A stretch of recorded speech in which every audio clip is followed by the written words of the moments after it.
You already know, man, I'm back with another reaction video for y'all. You dig what I'm saying? And like I always say, another sad situation.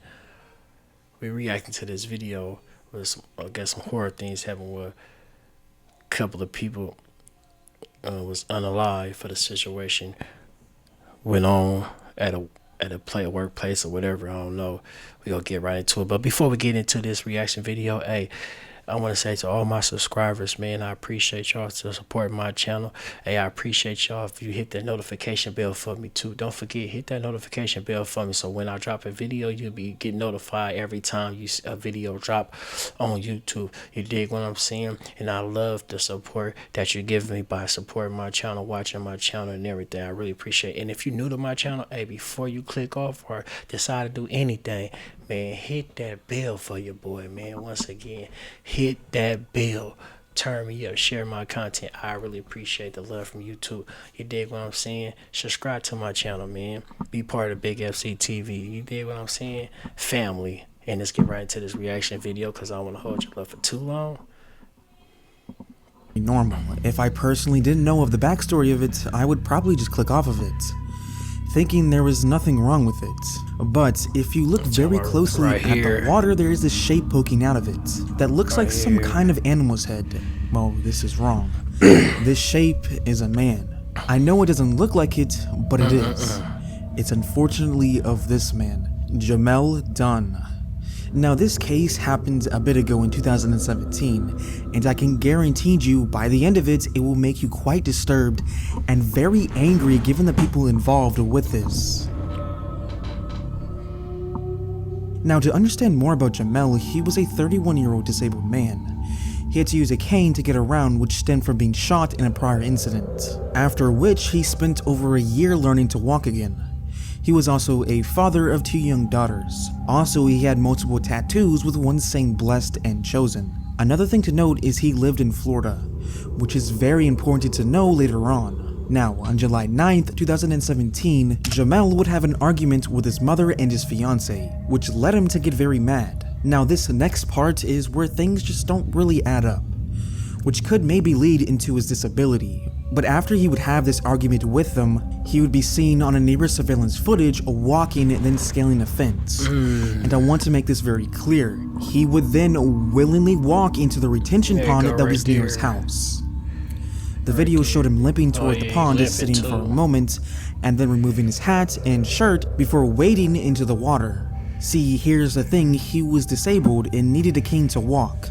So for the reason for him to go into the pond really makes no sense. So that's why it's speculated maybe it has to do with something with his disability, and maybe the incident where he got shot. But I really couldn't tell you. Here's another thing that just doesn't make sense to me. So he was able to swim to the center of the pond with no issues. But right when he got to the center of it is where he started to have trouble and started to struggle. I don't know, this just doesn't make any sense to me. He would then start to scream for help, which would attract a group of 5 teenagers, and they would record him. Now here's where the disturbing and anger-fueling part happened. They started to mock him. Take a listen. Yeah, he just got in. And started swimming? You Yeah. a fucking junkie. Get out the water, you gonna die. Look at that gator coming towards you, man. Buddy, We not finna help your ass. You finna down in. bro, drowning. What the hell? Man, it's fucked Ain't up, nobody finna man. help you, you dumb bitch. You shouldn't have got in there.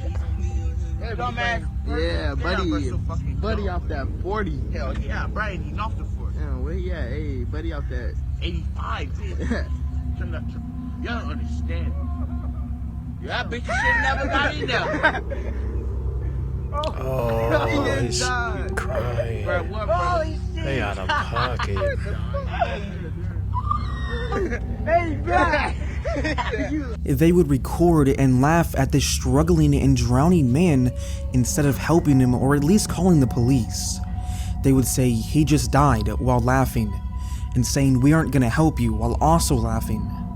This would go on for about 2 minutes, with Jamel pleading with them to help him, until he took his final breath and letting out a final whimper, and sank because of exhaustion. The teens would mock him more and then walk away. Now, one of the teens did suggest on calling the police, but another member rejected the idea. Also, one of the teens would tell his sister about the event, but still no one called the police. When Jamal didn't return later that day, his family got worried, but they waited for some time until they reported a missing person report.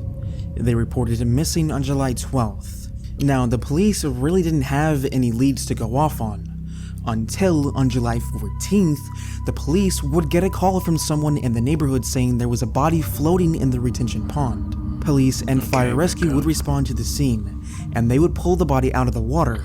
Now, it was hard to really tell who it was because it was pretty badly decomposed. The only thing they could see was a tattoo saying blessed and chosen, the same tattoo that was on Jamel Dunn. But they would still send the body to the medical examiners, and they would confirm it was Jamel, and that he died of drowning. Now, at first, the police would suspect foul play as they thought, well, he was disabled, so how would he get into the pond, and why would he even get into the pond on his own? Now, this would turn out to be false, as on July 17th, they would find the surveillance footage on the neighbors' security cameras, which the neighbors gave over to the police. They would find Jamel scaling the fence, go over to the pond, take his shirt off, and willingly go and swim in the pond. Now again, they thought this was weird, so they thought it may have been suicide, because there's no way that someone would just go into the pond like that. Now, the cameras did not catch him struggling in the middle, so they had no clue of him pleading for help and struggling until on July 18th, it was found out that these stupid teens decided to post a video of them mocking and watching him drown in the pond on social media, and that video would blow up on July 18th. When a family friend of Jamel Dunn spotted the footage on social media and alerted the family, the link to the video was forwarded to the Cocoa Police Department on July 18th. Now, the video had already begun circulating over the weekend of July 15th to the 16th. By the time police obtained it, one version on Facebook had already garnered millions of views.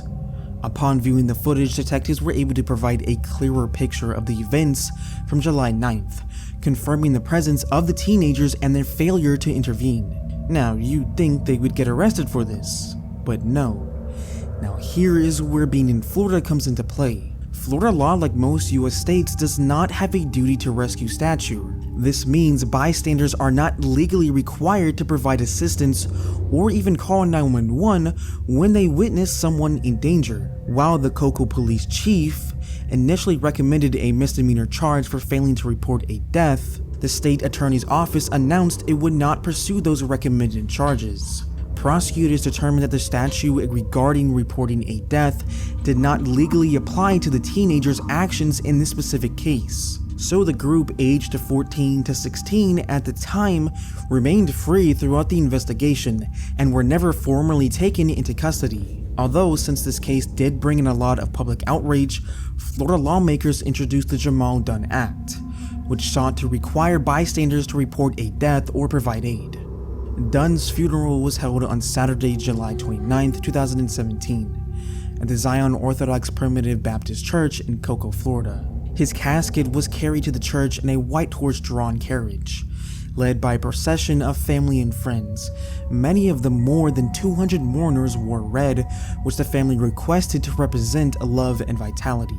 The service was described as emotional, but focused on Jamel's life rather than the circumstances of his death. Family members spoke about his resilience and learning to walk again after being shot years earlier, and his love for his two daughters. People still speculated that it was an attempt to take his own life. During the services, family members highlighted a wish list of goals Jamel had recently written, using it as evidence to counter any suggestions that it was an attempt on his life when he entered the water. Despite the internal outrage surrounding the teenagers who filmed his death, his family requested that the funeral remained a peaceful celebration of his life. Shortly before the funeral, his sister Simone started a GoFundMe campaign on July 17th to help his children and cover funeral expenses. One outlet reported that GoFundMe had a $20,000 goal and had reached nearly $14,500 by mid-afternoon on a Friday soon after the story broke. Now, I can't find the GoFundMe page, but since this was around 8 to 9-ish years ago, it definitely closed by then, and I'm guessing it reached its goal. Now here's the thing that really disturbs me about this case. Why would a man who fought for over a year just to walk again, who needed a cane for every step, willingly go into deep, murky water? And remember, this is Florida. It could have easily had gators or water moccasins in it. And he still decided to go in after a simple argument. Yo, that situation right there, man, that was fucked up, man. But no matter what he was going through or what he was mad about, man, he let that shit get in the way of his of him going in that motherfucking water, knowing he disabled, can't fucking swim, and going there, bro. And because if he was trying to unalive himself, man, why the hell he get in there and start screaming and shit? He probably thought he could make it to us. Them ponds is not no joke, man. Them ponds and reservoir, I'm telling you. Let me tell you a story, right?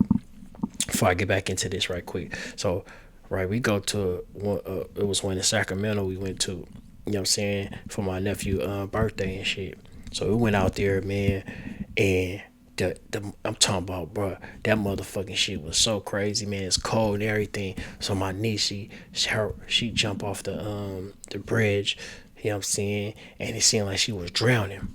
So I go in there, my instinct was like, you know what I'm saying, to go save her. So I go over there, but no vest on, no nothing. First time swimming in the river and everything. I mean, talking about the water was pushing me. I'm tired in the motherfucker. I get to her. I'm breathing hella hard. I said, damn, man, bro, I need to exercise or something. I'm breathing hella hard. I barely could, man, I'm slipping because it's rocky. So I'm slipping off the rocks and shit. They hurt my motherfucking feet and everything. So I'm like, fuck, I'm grabbing her. I'm like, man, fuck that. I couldn't, I'm talking about I was going under, coming up. I said, man, I started panicking. I said, fuck that. I let her go because my nephew had her anyway. You feel me? He used to the swimming shit and then that type of water. So I seen that he got her, so I'm like, fuck it. I let her go, man. I barely made it, but I'm talking about the water pushing me. I'm talking about I was getting so I see what they talking about when they was like, he probably got tired of shit. Plus he disabled his leg and shit. So I'm like, oh shit. So when I finally get back to the thing, I'm breathing hella hard. I'm leaning up. I'm like, shit. And I thought after when I did that shit, I said, I tell myself like I ain't never in my life getting in there. So I tell my folks when we went there again, I'm not saving you. I can't save you because, man, that water is not meant for me, you know what I'm saying? I can't do nothing to save you feel me? So hopefully you go with somebody with us, but they know how to swim and shit. So luckily with somebody that know how to swim in that type of water, man, because family instinct, man, it's your family, your loved ones, so your instinct is trying to jump in and save them, you feel me, and do what you can, you feel me? So that's just your instinct. So by them just sitting there, even though they ain't family, they just spectators, you know what I'm saying, 14, 16, young-minded ass kids, you feel me? But if you could talk shit, but at least call 911. I ain't saying jump in there and kill you, because 9 times out of 10, if you might get, because them ponds are the motherfucker, especially in the middle, it's like it's something that suck your ass in that motherfucker, but I don't know. But all I'm saying is, man, call somebody, or they should have been said something, you feel me? That's crazy. Like, they prolonged that shit for that long, put that shit on Facebook, then it went viral. And then that's when they found out about the situation. Because I know in California, man, that law it ain't out here, man. You see something, man, and somebody dying or whatever from the past, whatever, man, you gotta render aid, you know what I'm saying? Especially if you say, that's only if you know it, though. If you tell them you know it and they know you know it, then that's when you feel me, you get involved with the law and time and shit. But other than that, man, they be wanting you to do that shit. So by them little youngsters, but kid minded, being stupid, you know what I'm saying, acting dumb, want to talk about motherfucker, but it's a brother in the pool. That's why I be saying, what the fuck with us, like, come on, stick together, man. Like, this man there, even though he got in there, he made a mistake out of anger. That don't mean you're supposed to take it out on him. Try to help him, get him up out that motherfucker or something if you can. I mean, not get him out of there, because I know 9 times 10 y'all motherfuckers probably won't make it out of there, but call for help, man. The faster you call for help, ain't no telling, even though he ended up passing on, but at the same time, his body was decomposed because y'all motherfuckers didn't want to say nothing about the situation. He was sitting in there sucking whatever, you know what I'm saying, tear his body up and shit. They couldn't identify him, but only by his tattoos. That was very fucked up. And shepherds of them little people, them little youngsters that did that shit, man. But you know what I'm saying, hey man, I ain't the one to judge a motherfucker, but that was fucked up, man. And man, y'all better hope y'all don't pay for that bullshit, man, because y'all should have y'all could at least call 911, sitting there calling that man stupid and cussing them out and doing stupid shit like that, man. Come on, what kind of little young brothers is y'all, man? Come on now. That's stupid, man. And they could have said something. You see something, say something. Don't just sit there and just let something happen. No matter how y'all feel about the situation, man. I ain't saying jump in there because I know 9 times out of 10 you need professional people to get in that type of shit. They even have ropes and all type of stuff when they go in there because of the situation of them ponds and the river voice. But man, rest up to old boy, man. Condolences to him and his family, man. That's fucked up, man. Young man, they crazy, man. Just get back to the next one. And there are many dangerous jobs in America, covering a wide range of work. When ranked by fatality rates, the deadliest job is logging, followed by roofing, after that comes fishing and hunting, and then construction. However, when you look at the data by industry instead of individual occupations, I'm surprised the roofing is combined, I'm surprised they're playing fifth. Shit. covering a wide range of work. When ranked by fatality rates, the deadliest job is logging, followed by roofing, after that comes fishing and hunting, and then construction. Planes. However, when you look at the data by industry instead of individual occupations, roofing is combined with other construction trades. When those occupations are grouped together, construction becomes the deadliest job overall, accounting for the highest number of. Oh, I gotta go back to that. Hold on, let me see something, y'all. And there are many dangerous jobs in America, covering a wide range of work.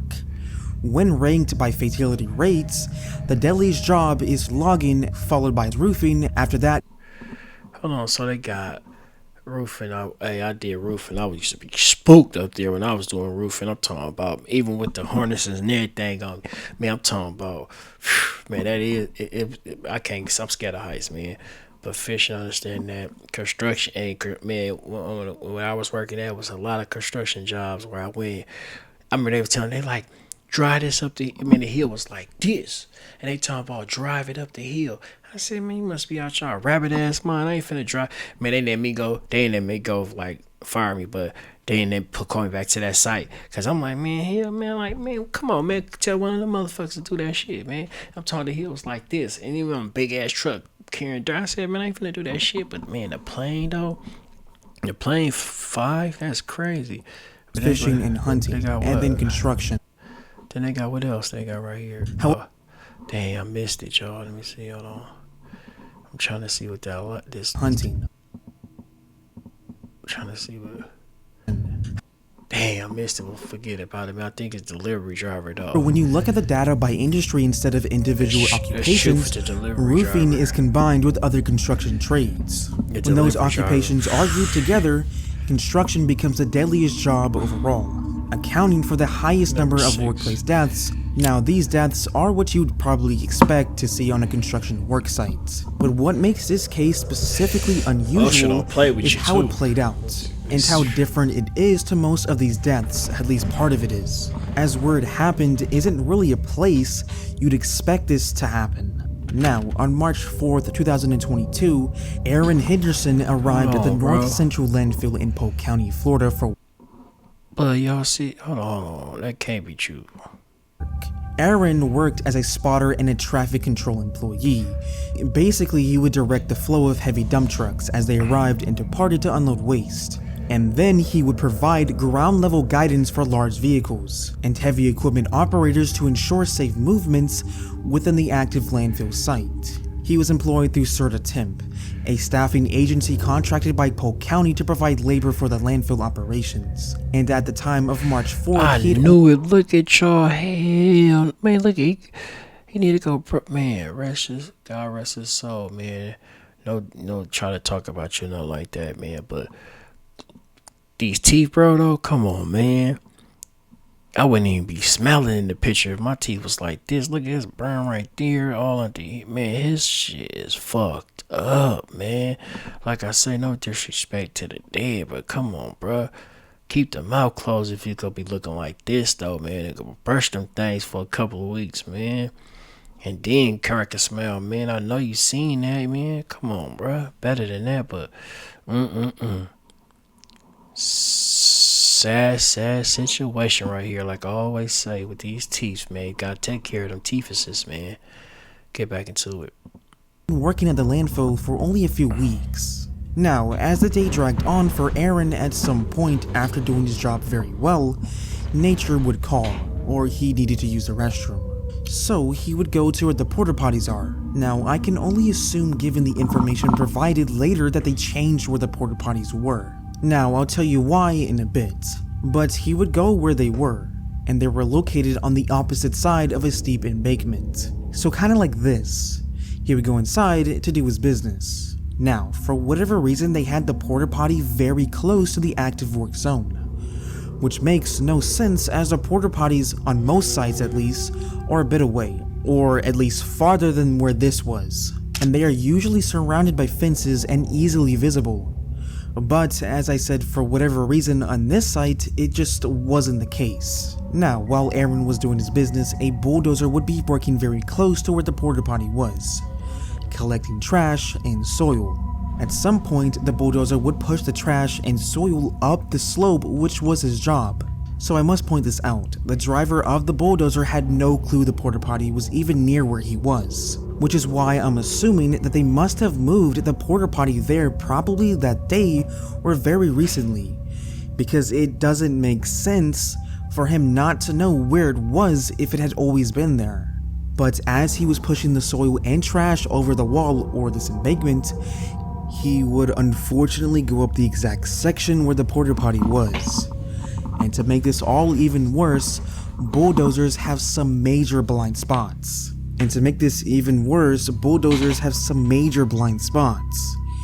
Even on flat ground, a bulldozer can't see anything directly in front of the blade, nor any low objects close to the machine. Now add in him going up, where he literally can't see in front of him or of the trash and the soil, the visibility drops to 0. So as he would go up, he would absolutely crush the porta potty, and the driver didn't even see it. But he did feel a big old bump, so he got out and checked what that was. He would get out and then go behind the bulldozer and find out he crushed a porta potty. He would then check inside of it, and that's where he found out that Aaron was inside of it, and he was unresponsive. Now, I don't think I need to tell you how bad and absolutely scary this was, as the bulldozer was going around 2 miles per hour. So imagine you're just doing your business in a place that isn't supposed to be really dangerous, but then you realize you're being crushed by something that you can't even see. I mean, this would have been downright terrifying for the fewish seconds that this would have taken place in.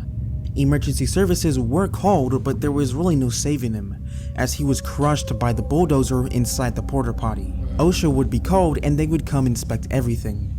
OSHA found that the restroom had been placed inside an active heavy equipment zone, without any protections in place. There were no physical barriers separating it from bulldozers and other machinery, no high visibility markings, and no system requiring operators to be notified when facilities were moved or placed nearby. On top of that, the embankment itself created a blindside hazard, which OSHA has repeatedly identified as one of the most dangerous conditions in heavy equipment environments. In simple terms, OSHA concluded that the workers were being put into areas where equipment operators could not possibly see them, and that the site failed to control that risk. The bulldozer operator had no warning, and Aaron had no protection. OSHA issued citations and proposed fines against the employer responsible for site safety, pointing out that basic safeguards, fencing, clear placement, and inclusion zones would have prevented this entirely. Following OSHA's findings, Aaron Henderson's family filed a wrongful death lawsuit. The lawsuit alleged the companies responsible for landfill operations failed to provide a safe work environment and failed to properly place and secure worker facilities. The family argued that Aaron's death was completely preventable and that the safety rules meant to protect workers were ignored. Now, I couldn't find any mention of them winning or losing the lawsuit. My guess is, given the circumstances of this case, it probably ended in a settlement rather than a trial. My hope is that it did and they got a lot from it, because Aaron did nothing wrong. He just went to work and was just using the bathroom. Aaron Henderson would leave behind 3 children, and his brother would say the following: he came up in the streets and he was tired of living like that. He wanted to have a responsibility and be a responsible person. And now, folks, it's time to say goodnight. We sincerely appreciate your patronage and hope we've succeeded in bringing you an enjoyable evening of entertainment. Please drive home carefully and come back again soon. Good night.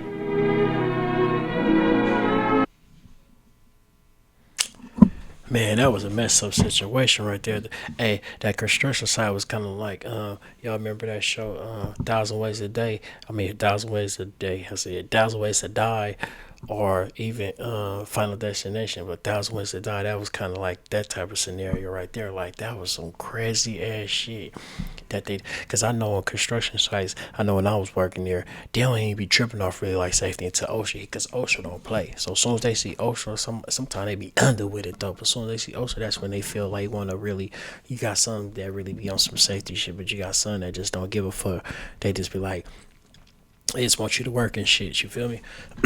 Like, man, that was a fucked up situation, man. Condolences go out to his family and everything, but not to be like that, but man, that boy teeth though, man. He needed to do something with them teeth, man. Like he been chewing on dirt or something, man. Them motherfuckers was fucked, man. Yeah, I think because he had them gold ones, he probably wasn't taking care of his regular teeth and shit, putting them gold ones in his mouth all the time, man. But, man, fucked up situation, man. 3 kids lost their father, man, under an unfortunate situation. That could have been avoided. You know what I'm saying? Leaving something like right there on blind side. And like, come on, man. Who put something right there, though, man? Like, that was just plain old stupid what they did, man. That's fucking sad, man. That was a cold way to go, man. But I know, man, with the construction sites, man, they be dangerous, man. That's why I stopped that shit, man. I was afraid of that. But I was trying to think, because on that end, when it said delivery driver, which that's what I do now. That shit is dangerous. That shit dangerous. But then I was trying to see what they said they had at the end. I think it was plumbing or something. I don't know, but I didn't know that shit was dangerous. But for sure, delivery drivers, man, you gotta admit, because I'm one, man. Every day I go out there, man, it be some different shit every day. Crazy people you dealing with, and violent people just trying to do anything to come up, man. But hey, man, I don't want to keep y'all for too long, man. That's just my opinion on situations. I just wanted to tell y'all, you feel what I'm saying, man. But appreciate y'all watching to the end. You dig what I'm saying? And if you're new to my channel, man, you know what to do, man. Hit that notification bell for your boy. Subscribe to my channel once again before you click over. Hit that notification bell, man. And if you already subscribed to my channel, don't forget, hit the bell so every time I drop, you would get notified. You dig what I'm saying? And like I always say, man, welcome to the Big FC TV family and to the next one. Remember, be mindful of your surroundings and your situations, man. You dig what I'm saying? Peace.